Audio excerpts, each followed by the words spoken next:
document in the PAD. PAD is a head in the bank maintain payment against document. PAD, payment against document.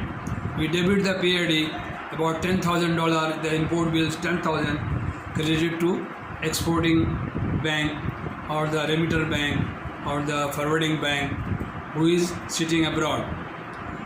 In their favor, onward payment to exporter.